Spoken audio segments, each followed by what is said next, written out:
Hi, it's Michael and Anthony here presenting Small Business Banter.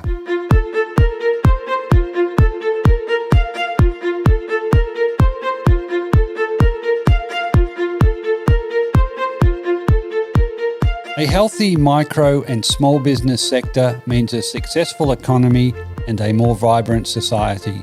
Small Business Banter is about helping regional business owners better prepare for the current challenges, but also for the next stage of business success. I'm Michael Kerr, founder of Kerr Capital, advisors to business owners. Each week, with Anthony Turner from the Small Business Mentoring Service, we'll interview a different small business expert or a fellow business owner and get them to share their best tips and insights for you, the listeners. Small Business Banter is brought to you from the studios of 104.7 Gippsland FM and is heard across Australia on the Community Radio Network. Thanks also to our supporters, Kerr Capital and the Small Business Mentoring Service.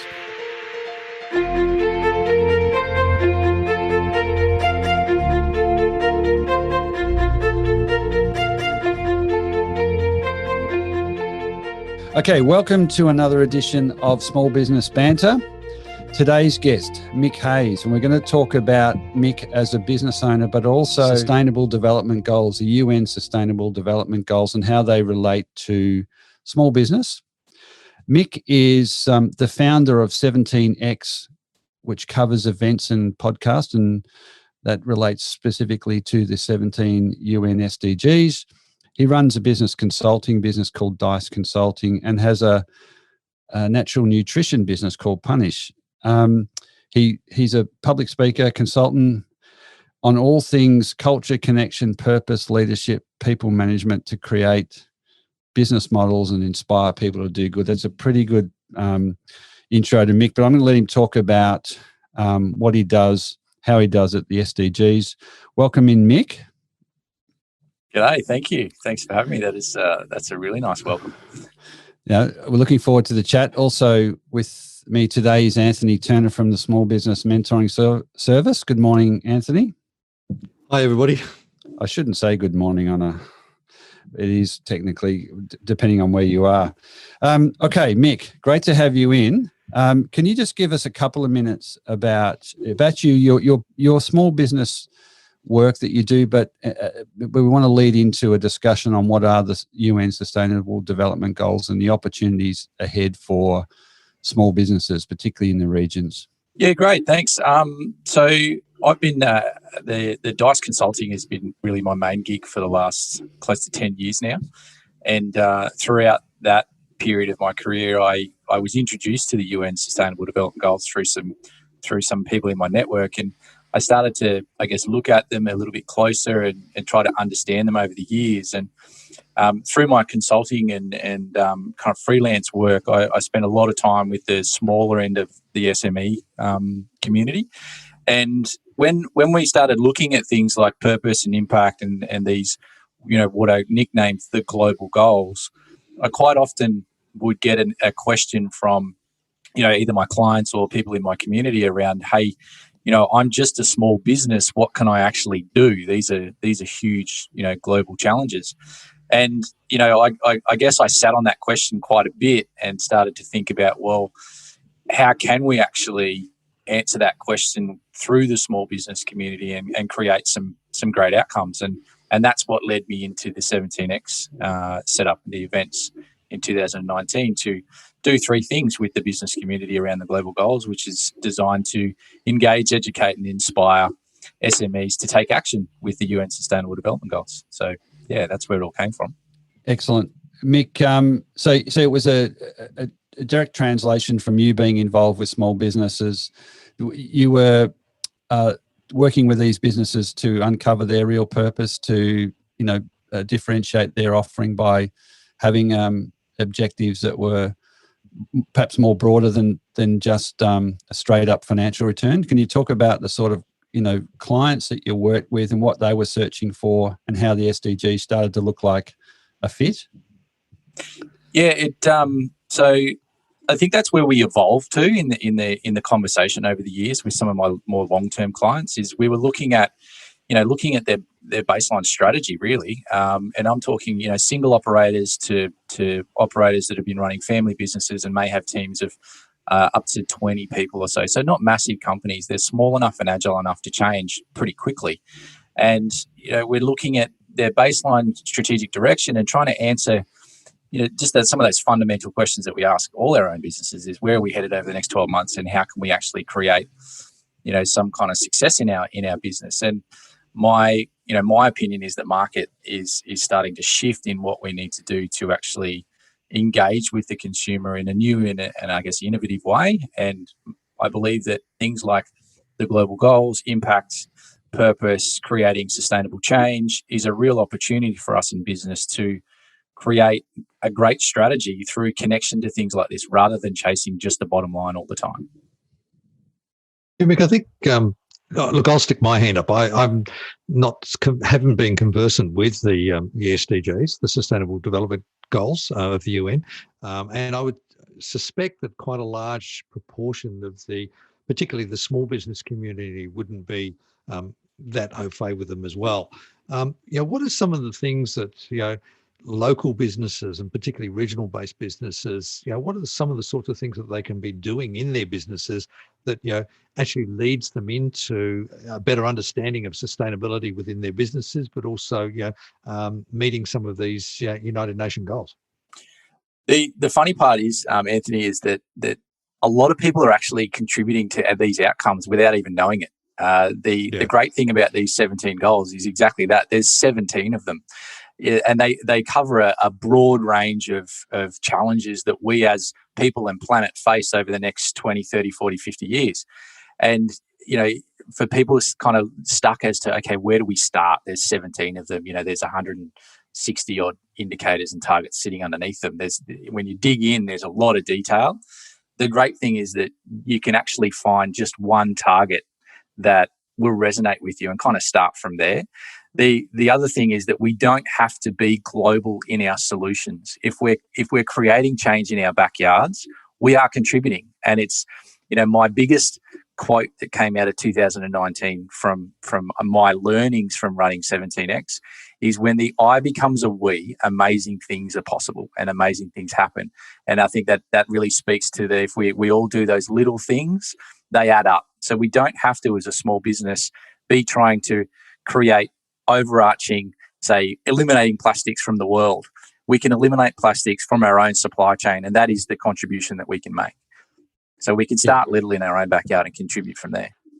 Yeah, and look, before we get too far into it, the SDGs cover a lot of areas, right? So there is climate, life under sea, but what are some of the other areas?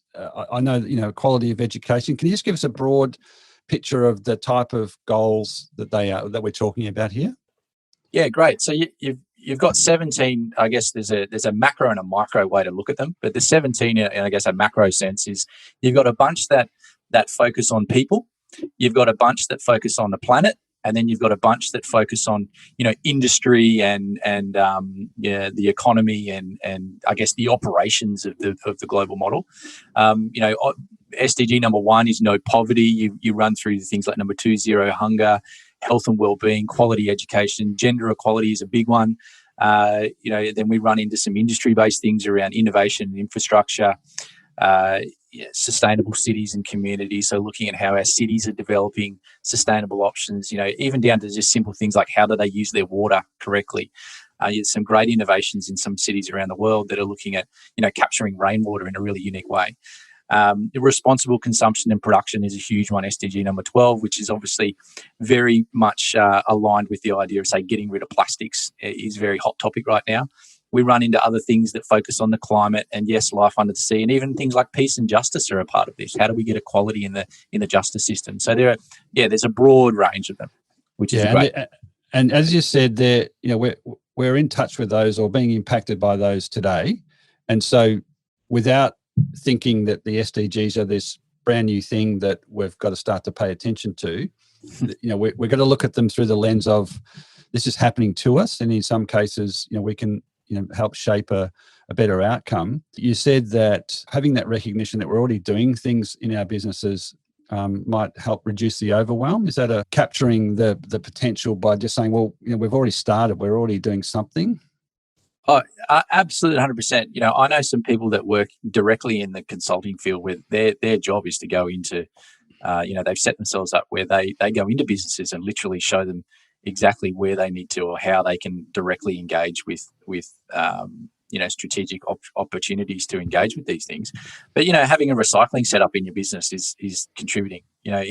Employing equal opportunity, in the employment sector is an example. Looking at how we can get rid of our waste more efficiently, or there are a lot of people looking at, non-plastic packaging and all this kind of stuff. There's a lot of contribution happening. The disconnect here in Australia is that, we definitely have a business community that want to do some changes, but they don't quite know where to spend all of their energy or some of their energy. And the global goals are just such a great framework to give you some guidance on where to go with that. Would it be fair to say that, quite a lot of businesses you touched on it, they don't sort of really know where to start, but, and I think also a lot of businesses don't understand that, sustainability practices and everything else can actually make better economic sense for their business futures than, current models. Would that be, a fair assessment? And yeah, you bet. Comment on that? There's definitely, economic outcomes that makes sense to get into, sustainable business practices.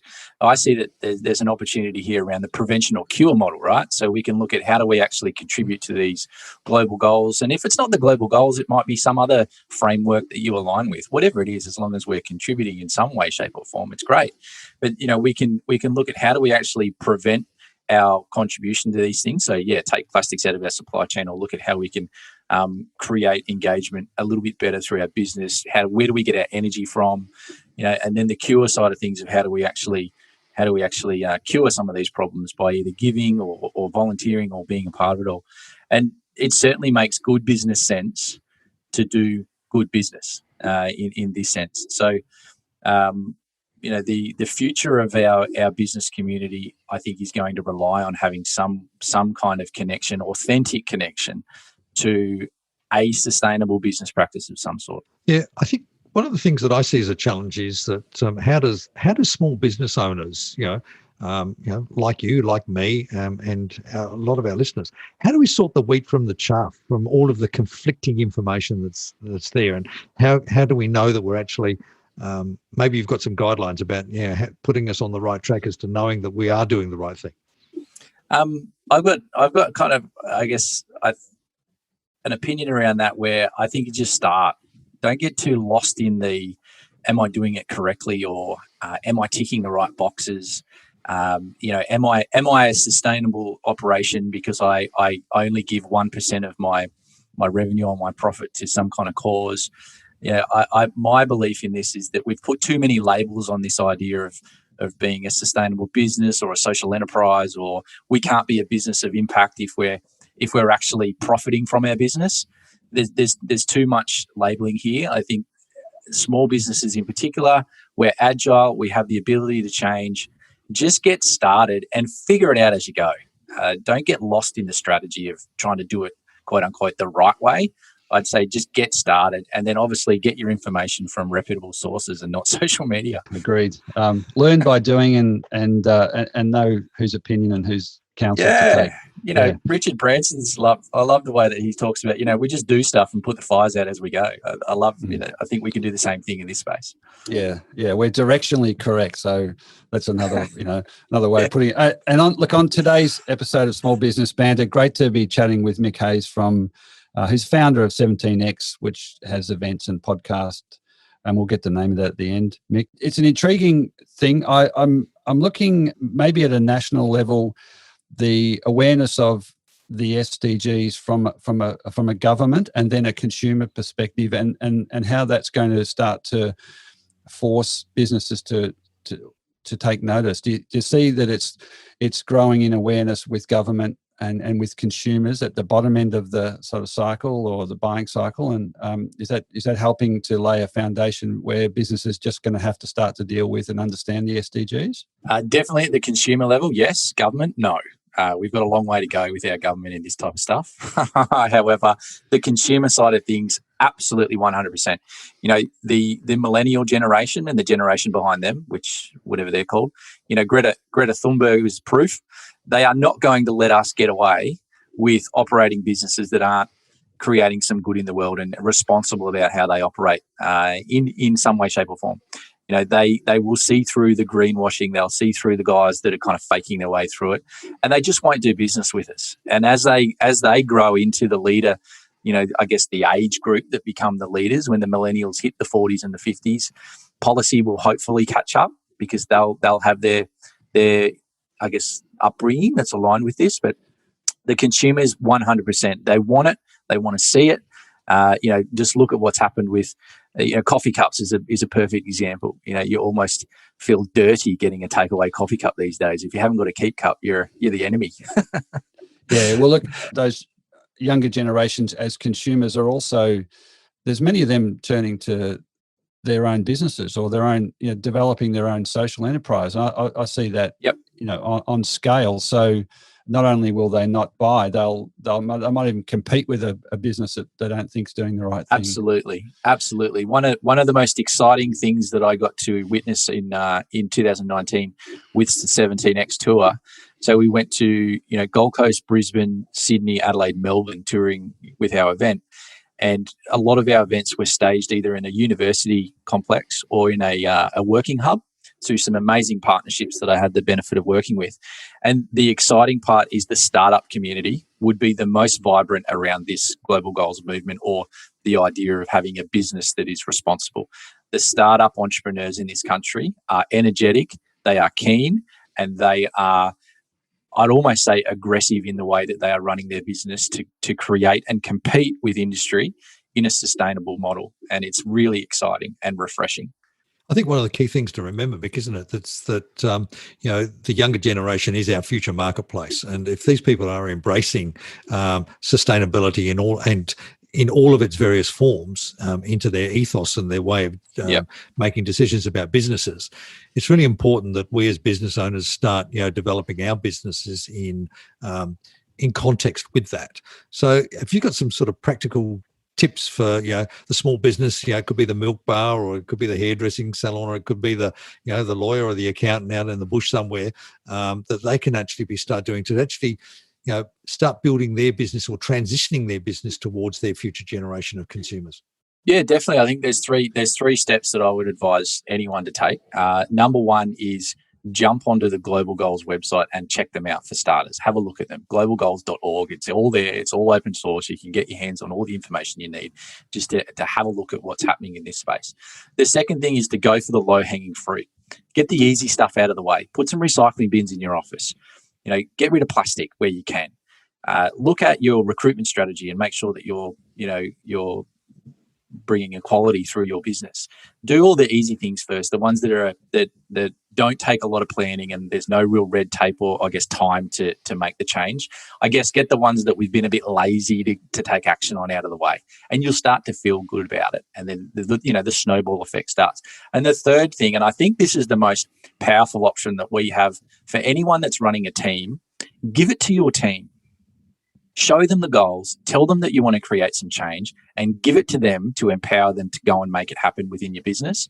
Because the cultural change that you'll witness in your business, and the absolute ownership and the core values that will get created out of it, and the willingness to really run with it from your team, will absolutely flourish throughout the rest of your business. And you'll notice, a more engaged, hyper-aware team will create results within their position description, so to speak. So give it to your team and let them run with it, because it's such a great thing to watch. I think that sort of reflects back on your earlier point about the I and the we.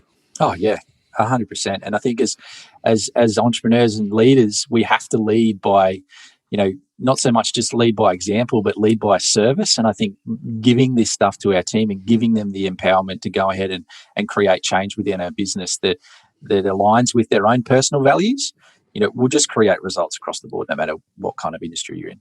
You see even greater opportunities to create businesses for perhaps ex-employees or those that are just a bit frustrated with the traditional path off the back of the SDGs? Oh, yeah, absolutely. I think, the last, where are we at now? We're in October. So the last 10 months or so have proven to us that we don't need to be stuck in an office to create a business. The lockdown experience, business has changed. We can work anywhere. We've become more agile for the most of us. We can work off a laptop and a phone and a Zoom no matter where we are in the world. But I think it's also opened people's eyes to the idea of having, multiple sources of income or multiple projects that they're involved with, and creating, if you're disengaged in your business and you can go and find something that aligns with your core, what gets you out of bed, and I guess what purpose you have personally. Obviously, being able to align that professionally is it's the holy grail. Yeah, and even if that's perhaps a progression, maybe it's I don't particularly like the term side hustle, but you're starting to put your energy and stamp on something that you feel very strongly about it. Values-based business. Absolutely suits a lot of people. The audience that we're talking to, is regional. Regional Australia is really coming alive as people consider where they're going to reside in future. And you see in a regional context, or have you worked with regional businesses or seen a different sort of take on the SDGs with those regional businesses? I'm based on the Gold Coast, so I guess my client base is mainly here. I have had the opportunity to connect with some great people through the 17X brand that are regional. And I'm a Lismore boy. I'm a regional northern New South Wales. Right. It's where I grew up. I grew up in country town. The biggest opportunity I see for our regional communities is the engagement of community-driven outcomes. So again, if the eye becomes a we, if you think of community hubs, like your Lismores, like your Kempseys, your Dubbos, your Wagga Waggas, these centralised larger kind of communities. If they can look at ways to bring their entire community together to work on some things that resonate for them. So an example here is, the farmers out dealing with drought and, the climate change effect that's happening to them. They're not going to resonate with life under the sea, and that's okay. SDG number, I think it's 14, is it's okay that they're not going to naturally resonate with that because it's not in their space. I'm sure that there's other things that they can look at as a community to engage around things like climate change and what can they do that's more relevant for them. And if we have all these communities across Australia really having, I guess, this stuff championed by the business crew, the change is inevitable. And then all of a sudden across Australia, we've got 100 different communities all focusing on different goals. And eventually we cover all 17, just by the masses, and away we go. And that combined effort rolled up might be something to, for the government to jump on and say, well, look at what, no, that's being cynical, isn't it? Well, the focus is just elsewhere, right? So I think enough noise is being made that eventually they're going to catch on. But I think, as David Attenborough's recent Netflix witness testimony called it, if anyone's seen it, is kind of proof that we kind of don't have a choice, right? It's now or never. So get on the train. Get on. And look, and as you said earlier, the SDGs do, they go deep on the environment, but they also cover a lot of other important people issues that, that might, for some might ring even truer, quality of education and access to education. So, Mick, look, unfortunately, it's been a really terrific discussion about the United Nations SDGs and how they, are starting to really become something that owners are going to have to be aware of. Do you have, in parting, a couple of, small business heroes that you admire greatly for the work they're doing, just as, examples of what smaller businesses can do? You talked about coffee mugs, but Yeah, look, I've had the pleasure of meeting. I could probably rattle off 100, and it's been a really interesting kind of, I guess the J word's going to come out, the journey, I guess, over the last 18 months of meeting some amazing people. I think everyone needs to have a look at Paul Dunn from B1G1 and have a look at what he's doing to engage the small business community with the idea of impact-based giving. He's an absolute champion for what he's doing and is a leader in this space. And just an all-round awesome human being. I had a terrific partnership with our Sydney event with a lady by the name of Anna Shepherd. She runs a company called the Bambuda Group, which is all around kindness, creating business through kindness, and bringing kindness into our workplaces. And her energy and dedication to what she's doing there is absolutely amazing. There's another gentleman by the name of Darcy Lunn who is probably one of the catalysts for 17X actually becoming an Australian tour. He was based out of Adelaide, does a heap of work in Southeast Asia, but runs a company called Teaspoons of Change. And again, that's all around, using the little things to create massive outcomes. Yeah. No, look, maybe we'll ask you to send us a few more of those, and we'll put those up with the show notes. But because we want inspiration, and look, what you've talked about today, I hope that inspires some to actually start their own business, and others to embrace it as, if they're existing small business owners. So, Mick, it's been Mick Hase from 17X Events and Podcasts. We'll put a link to your respective websites, but really appreciate your time today, Mick. Love the way you're so committed and energetic about what you're talking about. So, can I finish on one thing? You sure can. Sorry. One thing for our listeners out there that are thinking, okay, how do I do this, or where do I start? And one thing that a huge takeaway, it doesn't have to be about money. Becoming sustainable and creating outcomes is not about giving away money. So please don't let I'm just a small business that's struggling to pay my bills be the barrier to you being able to make change. It's not about giving away money. It's about how do we create shifts in the way that we run our business that can create outcomes. And please, take that one. That's a huge takeaway for our small business. Yeah, absolutely. And knowing how much is enough, hey? Yeah. Because it's different for everybody. All right, Mick. Yep. Mick Hase from 17X Events and Podcasts. You take care, and we'll look forward to hearing more about the great work you're doing. Thank you so much. So that's all for today's episode of Small Business Banter. Anthony and I continue to be inspired by bringing you small business experts and other small business owners and hearing their stories. For any of the links, resources, or information we've talked about on the show today, or to contact Anthony or myself, please head over to smallbusinessbanter.com, or you can find us on both Facebook and Instagram. Anthony and I would love you to tune in at the same time next week for another episode of Small Business Banter.